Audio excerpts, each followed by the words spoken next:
सूत्रों के हवाले से इस वक्त की बड़ी खबर आ रही है, जहां पर अखिलेश यादव के चुनाव लड़ने को लेकर बड़ी खबर सामने आई। अखिलेश यादव नहीं लड़ेंगे लोकसभा चुनाव। जी हां, चुनाव लड़ने की अटकलों के बीच सपा के घर से बड़ी खबर आ रही है। कन्नौज से तेज प्रताप को समाजवादी पार्टी टिकट देगी। सूत्रों के मुताबिक अखिलेश यादव चुनाव नहीं लड़ेंगे। कन्नौज से अखिलेश यादव के चुनाव लड़ने की खबरें थी, लेकिन सूत्रों के मुताबिक बड़ी खबर आ रही है, तेज प्रताप यादव को कन्नौज से टिकट दिया जा सकता है। तेज प्रताप यादव इससे पहले मैनपुरी से सांसद हुआ करते थे एक बार, और खबर आ रही है कि कन्नौज से चुनाव लड़ सकते हैं। इससे पहले यह भी खबर आ रही थी कि अखिलेश यादव चुनाव लड़ेंगे, लेकिन फिलहाल बड़ी खबर इस वक्त की अखिलेश यादव चुनाव नहीं लड़ेंगे और कन्नौज से समाजवादी पार्टी तेज प्रताप यादव को टिकट दे सकती है। तो फिलहाल लोकसभा चुनाव के लिहाज से चूंकि समाजवादी पार्टी को लेकर आज का दिन बेहद महत्वपूर्ण रहा, कंफ्यूजन ही कंफ्यूजन के दौर में फिलहाल एक बिना कंफ्यूजन वाली खबर आ रही है, जिसमें कहा यह जा रहा है कि समाजवादी पार्टी तेज प्रताप को कन्नौज से टिकट दे सकती है और अखिलेश यादव चुनाव नहीं लड़ेंगे।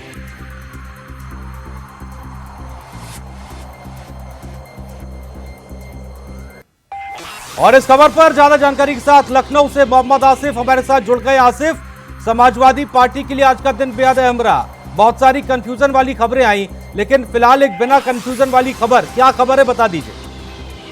जी बिल्कुल तेज बता दूं कि राज्यसभा चुनाव से ही समाजवादी पार्टी में लगातार अंतर कलह का दौर जारी है। राज्यसभा चुनाव की बात करें तो राज्यसभा चुनाव में 7 विधायकों ने क्रॉस वोटिंग किया और इसके बाद जब लोकसभा चुनाव का बिगुल बजा ऐलान हुआ, तब भी समाजवादी पार्टी में अंतर कलह जो है खत्म होने का नाम नहीं ले रही है। और इसी के चलते सूत्रों का एक बड़ा दावा है कि आज अखिलेश यादव ने एक अहम बैठक की और जिसमें कुछ सीटों पर रार जो चल रहा है, चाहे रामपुर की सीट हो या फिर मुरादाबाद की सीट हो या फिर कन्नौज को लेकर, इसको लेकर सपा प्रमुख अखिलेश यादव ने आज मीटिंग बुलाई और सूत्रों का यहाँ तक भी दावा है कि अखिलेश यादव ने इस अंतर कलह से आहत होकर अब लोकसभा का चुनाव न लड़ने का फरमान अपने पदाधिकारियों को सुना दिया है। इससे पहले चूंकि आसिफ अगर हम देखें, तेज प्रताप को लेकर खबर आ रही थी कि वो रामपुर से चुनाव लड़ सकते हैं, लेकिन चूंकि वहां पर जो है वो दिन भर की कलह के बाद एक अलग खबर निकलकर सामने आई, तो फिलहाल कितना ये तय माना जा रहा है। और चूंकि कन्नौज से अगर हम बात करें तो समाजवादी पार्टी का भले ही गढ़ कहा जाता है, लेकिन 2019 के परिणामों में कन्नौज के परिणाम समाजवादी पार्टी के लिए ठीक नहीं रहे थे। ऐसे में ये तेज प्रताप के लिए लड़ाई कितनी मुश्किल होगी अगर वो चुनाव में उतरते हैं।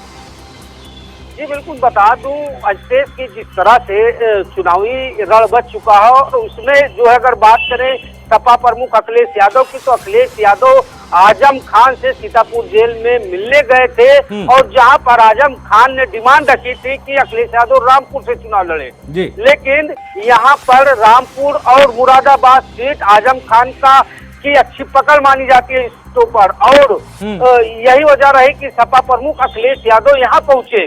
और इस वक्त एक और बड़ी खबर आ रही है, आसिफ आपको रोकना चाहेंगे, सूत्रों के हवाले से एक और बड़ी खबर, जहां पर अखिलेश के चुनाव लड़ने को लेकर यह खबर थी। आसिफ इस पूरी खबर में अगर हम देखें तो एक खबर तो यह है कि तेज प्रताप कन्नौज से चुनाव लड़ेंगे, लेकिन दूसरी खबर जो है वो जो बड़ी खबर है, अखिलेश यादव लोकसभा चुनाव नहीं लड़ेंगे। जी अजतेश, बिल्कुल जिस तरह से आज जो है राजनीतिक गलियारे में जो है हलचल मची थी, दिन भर सपा प्रमुख अखिलेश यादव रामपुर और मुरादाबाद की सीट पर आपसी सामंजस्य बैठाने के लिए लगातार बैठक कर रहे थे, मंथन कर रहे थे, लेकिन आज जिस तरह से हो हल्ला हुआ उनके प्रत्याशियों के बीच जो है तमाम रार पैदा हुई और कहीं न कहीं आजम खान अपने करीबियों को वोट दिलाने में, अपने करीबियों को टिकट दिलाने में पूरी तरह सक्सेस हुए, क्योंकि जिस अखिलेश यादव को पता है अगर आजम खान नाराज होते हैं तो मुरादाबाद समेत कई सीटों पर जो मुरादाबाद मंडल की सीटें है उस पर प्रभाव पड़ सकता है। और कहीं न कहीं अखिलेश यादव ने कन्नौज से चुनाव लड़ने का मन रहा था, लेकिन जो रार शुरू हुई और एसटी हसन का टिकट काट दिया गया। अब जो है आसिफ यहाँ पर आपसे ये भी जानना चाहेंगे, चूंकि अखिलेश यादव चुनाव नहीं लड़ेंगे और तेज प्रताप को लेकर जो खबर है, ये खबर अभी आधिकारिक तौर पर इसकी जानकारी किसी तरह की मिली या फिर अभी भी संशय बरकरार है? जी बिल्कुल, बता दूं अजतेश की सूत्रों का पुख्ता दावा है कि अब अजतेश जो है कन्नौज से जो है तेज प्रताप कन्नौज से ही चुनाव लड़ेंगे। और कहीं न कहीं अखिलेश यादव को कन्नौज से सेफ जगह लग रही थी। वह अभी तक जो है पूरी तैयारी में जुटे थे, क्योंकि मैनपुरी से उनकी पत्नी सिंपल यहाँ से चुनाव लड़ रही है। और अगर बात करें आजमगढ़ के, तो आजमगढ़ का किला मजबूत करते हुए अखिलेश यादव ने अपने चचेरे भाई धर्मेंद्र को उतार दिया है। और अब जो है कन्नौज, बिल्कुल इसी को लेकर आसिफ मेरा सवाल ये भी था, चूंकि उत्तर प्रदेश की अगर हम और सीटों की बात करें और वो सीटें जो खास तौर पर 2019 में समाजवादी पार्टी के लिए मुश्किल हो गई थी, फिर वो चाहे बदायूं की सीट की बात करें या आजमगढ़ की सीट की बात करें, इसके अलावा सीट एक फिरोजाबाद भी है, इसके बाद कन्नौज की सीट हो गई। तो कुल मिलाकर फिलहाल अखिलेश यादव इस प्लानिंग में है कि जितनी भी हॉट सीट है और खास तौर पर जो समाजवादी पार्टी के परिवार की सीट है, उनको जीतना फिलहाल ज्यादा जरूरी है, क्योंकि बात साख की है, बात इज्जत की भी है। जी बिल्कुल अजतेश, जिस तरह से चुनावी बिसात सपा प्रमुख अखिलेश यादव ने बिछाई है, चाहे मैनपुरी की सीट हो, आजमगढ़ की सीट हो, बदायूं की सीट हो, या फिर कन्नौज की, या फिर रामपुर की, तो कहीं न कहीं अखिलेश यादव बेहद जो है संजीदा हो गए हैं और फूक कर कदम रख रहे हैं जी। और जिस तरह से एक तरफ जहां सपा प्रमुख अखिलेश यादव को विपक्षियों से लड़ रहा है, जहां बसपा प्रमुख मायावती सपा की राह में कांटे बिछा रही है, वहीं मजबूती के साथ जिस तरह से बीजेपी चुनावी कैंपेन में जुटी है, ऐसे में सपा प्रमुख अखिलेश यादव, बिल्कुल, और अखिलेश यादव जो परिवार के किले हैं, सबसे पहले उनको मजबूत करने की कोशिश कर रहे हैं। आसिफ, बहुत बहुत शुक्रिया आपका तमाम जानकारी के लिए। तो जाहिर सी बात है, इस पूरे दौर में अगर हम देखें तो अखिलेश यादव को लेकर ये सबसे बड़ी खबर मानी जा रही है। फिलहाल सूत्रों के हवाले से भले ही खबर है, लेकिन पुख्ता जानकारी इसको लेकर मिल रही है कि अखिलेश यादव चुनाव नहीं लड़ेंगे।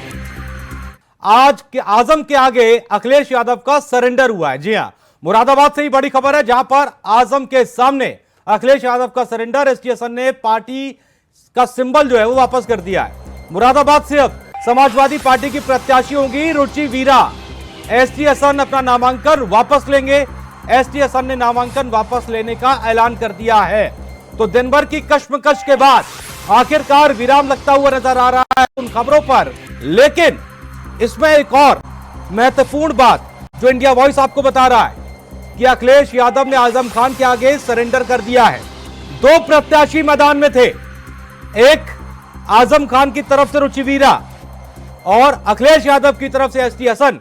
लेकिन जब ऐलान हुए दोनों के और दोनों नामांकन करने पहुंच गए, नामांकन हो भी गया, तो फिलहाल अखिलेश यादव ने सरेंडर कर दिया है। आजम खान की नाराजगी को मोल नहीं लेना चाहते। मुरादाबाद से ये बड़ी खबर है आपके सामने, जहां पर आजम के सामने अखिलेश ने सरेंडर कर दिया और रुचि वीरा ही समाजवादी पार्टी की प्रत्याशी होंगी। एसटी हसन, एक कद्दावर नेता, अपना नामांकन वापस लेंगे, उन्होंने इस बात का ऐलान भी कर दिया है। तो बड़ी खबर अब तक की मुरादाबाद से, जहां पर समाजवादी पार्टी प्रत्याशी होंगी रुचि वीरा। बिजनौर से विधायक भी रही हैं और ऐसे में एसटी हसन अपना नामांकन वापस लेंगे। आज दिन भर आपने तस्वीरों में भी देखा, और क्योंकि इंडिया वॉइस ने भी इस पूरी खबर का एक शानदार कवरेज किया, आपके सामने तस्वीरें दिखाई, जहां पर लगातार पल पल एक अलग ही घटना घट रही थी, जिसमें कहा जा रहा था कि दरअसल पहले कल एसटी हसन नामांकन करने पहुंचे, रुचि वीरा आज नामांकन करने पहुंची। अब सवाल ये था प्रत्याशी कौन होगा, लेकिन फिलहाल बड़ी खबर ये कि एसटी हसन अपना नामांकन वापस लेंगे। तो खबर पर ज्यादा जानकारी के साथ स्टेट कोऑर्डिनेटर अनिल पाठक हमारे साथ जुड़ गए हैं। तो अनिल जी, आखिरकार अखिलेश यादव का सरेंडर हो ही गया आजम खान के सामने, लेकिन क्यों हो गया, इसकी वजह बता दीजिए। हाँ बेशक अजितेश, जिस तरह से का संदेश आया है मुरादाबाद से, उससे ये साफ हो चुका है कि रामपुर और मुरादाबाद में वही होगा जो आजम खान चाहेंगे। अब ये जो खटपट हुई है मुरादाबाद सीट पर एसटी हसन को लेकर के। इससे पहले हम आपको बता दें कि जब जेल में अखिलेश यादव एसटी हसन से मिलने गए थे तो अपने साथ में एसटी हसन को भी लेके गए थे। हाँ। आजम खान से जो मुलाकात हुई थी उस वक्त जो है एसटी हसन भी थे और उन्होंने पूरी कोशिश की थी कि एसटी हसन और आजम खान के बीच जो एक खटपट चल रही है उसको जो है बात बना ली जाए, लेकिन बात नहीं बन पाई और आखिरकार फैसला सुना दिया आजम खान ने और प्रत्याशी बना दिया रुचि वीरा को। रुचि वीरा ने नामांकन भी दाखिल कर दिया है। बीच में ऐसा लग रहा था कि एसटी हसन बगावत करेंगे, लेकिन उनके भी तेवर अब ढीले पड़ गए हैं क्योंकि अखिलेश यादव भी मतलब उन्होंने भी सरेंडर कर दिया है आजम खान के सामने और रुचि वीरा जो है अब मुरादाबाद सीट पर प्रत्याशी अनिल बन गई है। इस पूरे मसले पर अगर हम देखें, चूंकि आप उत्तर प्रदेश की राजनीति को बखूबी समझते हैं और जितना मैंने भी देखा है तो उसको सोचकर मेरा ये सवाल है कि दरअसल आजम खान जब जेल से बाहर भी थे और उत्तर प्रदेश की सरकार में हुआ करते थे और कद्दावर नेता कहे जाते थे, एक बात कही जाती है आजम खान अपने समकक्ष किसी को देखते नहीं हैं, बर्दाश्त नहीं करते हैं। एसटी हसन को लेकर क्या यही हुआ है कि 5 साल के सांसद हैं एसटी हसन, अगर वो दोबारा चुनाव जीत जाते तो रामपुर इलाके में एक बड़ा कद बन जाते एसटी हसन। अब वो कद भी ना बन पाए और अगर प्रतिद्वंदिता हो गई है तो उसका हिसाब भी बराबर हो जाए। तो इसे देखते हुए आजम खान ने अपनी मतलब कि उनकी समाजवादी पार्टी में क्या हैसियत है इसका भी संदेश दे दिया है कि चाहे जो भी हो रामपुर और आसपास में वही होगा जो आजम खान चाहेंगे। वो सुपर बॉस हैं रामपुर और आसपास के इलाके की। उन्होंने रुचि वीरा को कैंडिडेट बना करके ये संदेश दे दिया है कि समाजवादी पार्टी में उनकी हैसियत कम नहीं हुई है, भले वो जेल के अंदर ही क्यों ना हो। बिल्कुल अनिल जी, देखिए वही होगा जो मंजूर आजम होगा, जाहिर सी बात है, लेकिन अखिलेश यादव का तो कहीं ना कहीं दिल इस बीच टूट ही गया। आपका बहुत बहुत शुक्रिया हमारे साथ जुड़ने के लिए। तो आजम के सामने अखिलेश यादव का सरेंडर।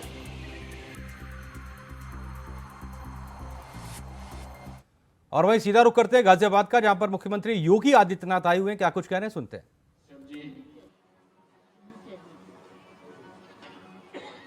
आप सबके लोकप्रिय प्रत्याशी,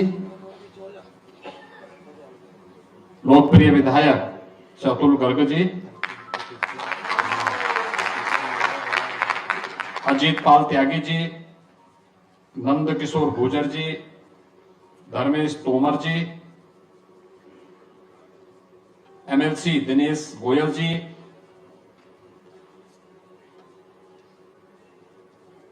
राज्यसभा के माननीय सांसद श्री अनिल अग्रवाल जी,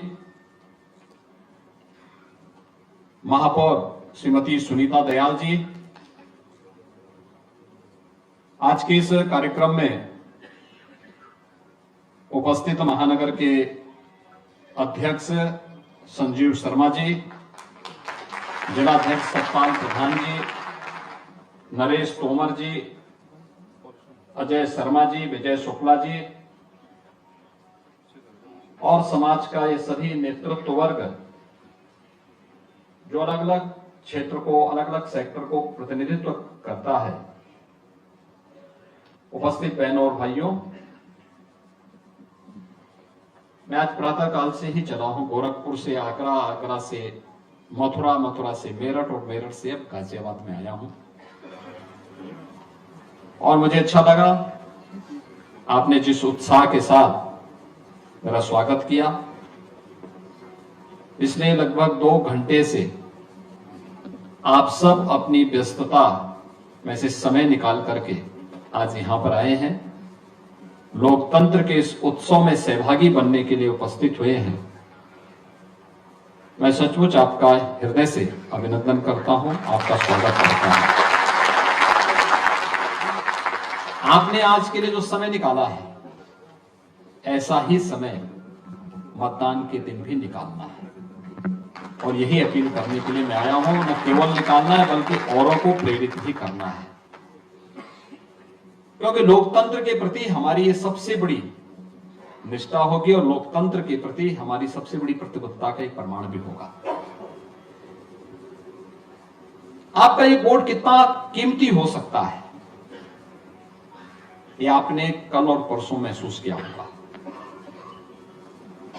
हमें से जितने लोग हैं ना, वे बचपन में और बचपन से इस गाने को सुनते रहे होंगे होली के अवसर पर, होली खेले रघुबीरा अवध में, होली खेले, सुनते रहे होंगे ना। लेकिन क्या सचमुच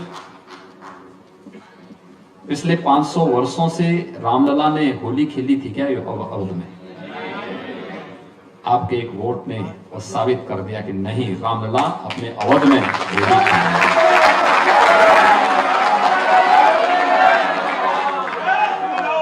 आपका एक वोट देश की तकदीर को कैसे बदल सकता है? कश्मीर से धारा 370 को हटा दिया गया। क्या ये कोई और पार्टी कर पाती? ये केवल धारा 370 नहीं हटी, देश के अंदर उग्रवाद और आतंकवाद की ताबूत पर अंतिम कीमती प्रहार है ये उस पर।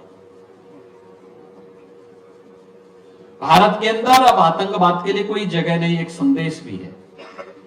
अब कश्मीर में हमारे सुरक्षा बलों के जवानों पर कोई पत्थरबाजी नहीं, बल्कि लोकतंत्र की बहारें अब जम्मू कश्मीर के अंदर खिलती हुई दिखाई दे रही है। जम्मू कश्मीर विशेष भारत का हिस्सा उसी प्रकार से है जैसे देश का कोई अन्य भाग है। पूर्वोत्तर के राज्यों में उग्रवाद नहीं है, एक वोट ने पूरे पूर्वोत्तर भारत को अपने साथ जोड़ दिया है। आपका एक वोट आपके जीवन में कितना बेहतरी ला सकता है। ईज ऑफ लिविंग की बात करते हैं, हमारा जो प्रबुद्ध वर्ग है ना, ये सब हमेशा इस बात की करता था, जीवन की सुगमता कैसे होनी चाहिए, उसमें सुरक्षा हो, बेहतर वातावरण हो, अच्छी कनेक्टिविटी हो,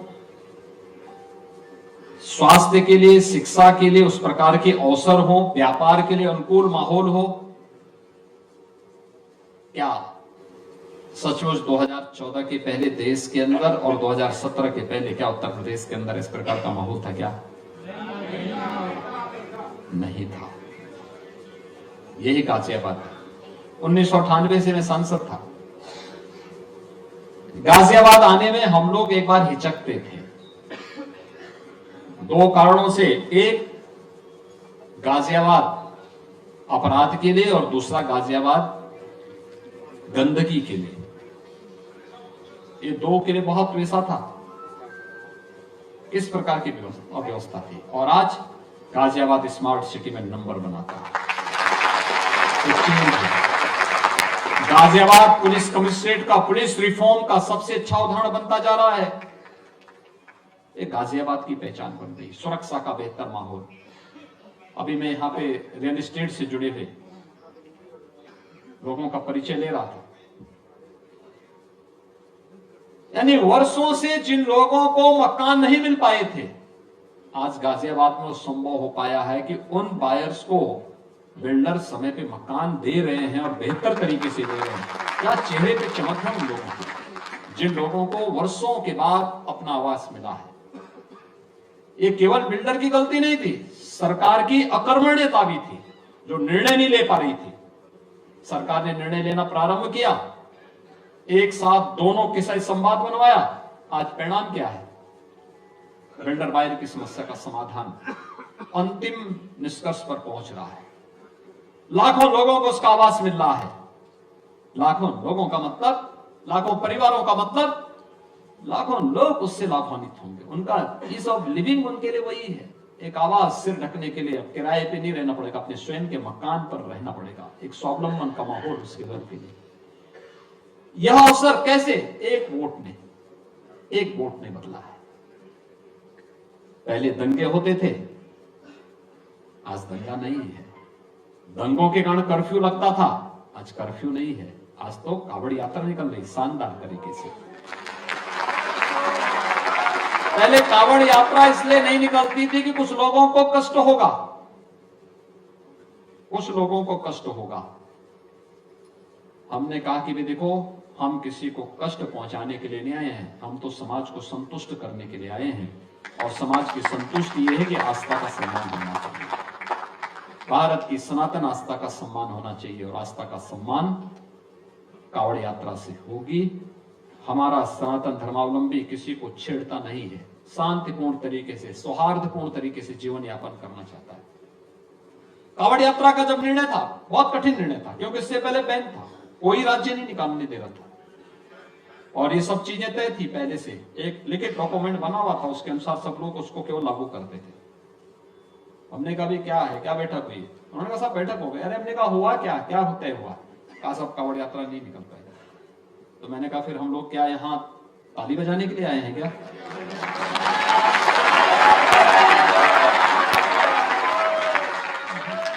हम यहाँ भजन गाने के लिए नहीं आए हैं, भजन गाने के लिए हमारा मठ है, हमें जब गाना होगा मठ में जाएंगे। शासन में आए हैं तो शासन दमदार तरीके से चलेगा, और उस दमदार तरीके से चलाना सिखाएंगे। जिसको काम करना होगा हमारे साथ काम करेगा, जिसको काम नहीं करना होगा वो छुट्टी लिख के दे, मैं भी सैंक्शन करता हूं, जीवन भर के लिए छुट्टी कर दूंगा। लेकिन मेरी डिक्शनरी में ना शब्द नहीं होगा, हमें निकालना है तो निकालना है। कावड़ यात्रा यूपी के अंदर निकलेगी, चाहे अन्य राज्य स्वीकृति दे न दे, यूपी के अंदर हम निकालेंगे। लोगों ने कहा करोड़ों लोग आएंगे, मैंने कहा ये तो और अच्छा अवसर है, और अच्छा अवसर है अपने आप को साबित करने का कि हम करोड़ों लोगों को शांतिपूर्ण तरीके से, और हमने किया, करके दिखाया। हमने देखा होगा कावड़ यात्रा भी शानदार तरीके से चली, कुंभ में 24 करोड़ लोग आए, श्रद्धालु आए, तिनका नहीं हिला। अभी अयोध्या में लगभग 1.5 करोड़ श्रद्धालु दर्शन कर चुके हैं।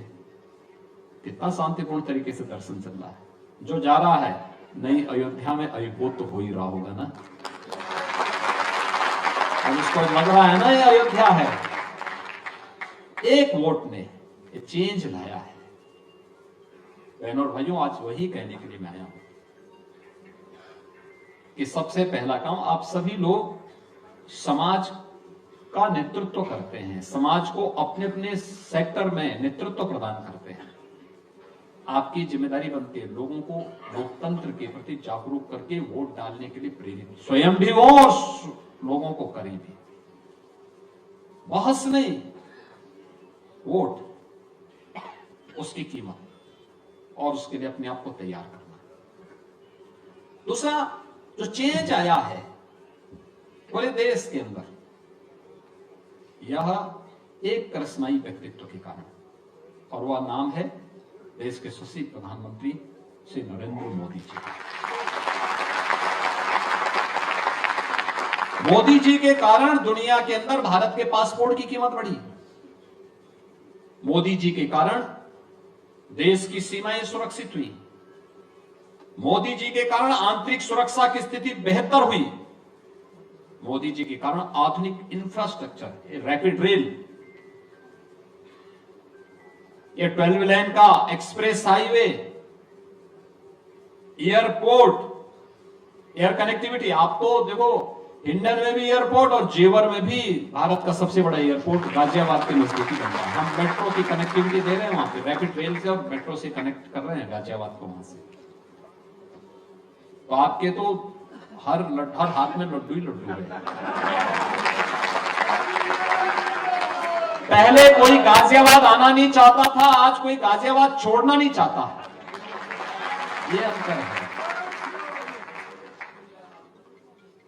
यहां से रोड की कनेक्टिविटी भी बेहतर हुई है, और हम गाजियाबाद और मेरठ के बीच से गंगा एक्सप्रेस वे को भी लेकर के जा रहे हैं, जो आपको सीधे प्रयागराज तक जोड़ देगा। तो आप सुन रहे थे मुख्यमंत्री योगी आदित्यनाथ को, जहां पर एक वोट की कीमत गिन बार रहे थे। इसके साथ ही साथ होली खेले रघुबीरा का भी जिक्र किया। 500 साल बाद अवध में होली हुई, इस बात का भी उन्होंने जिक्र किया। फिलहाल इस बुलेटिन में इतना ही, लेकिन इंडिया वॉइस पर खबरें लगातार जारी है। नमस्ते।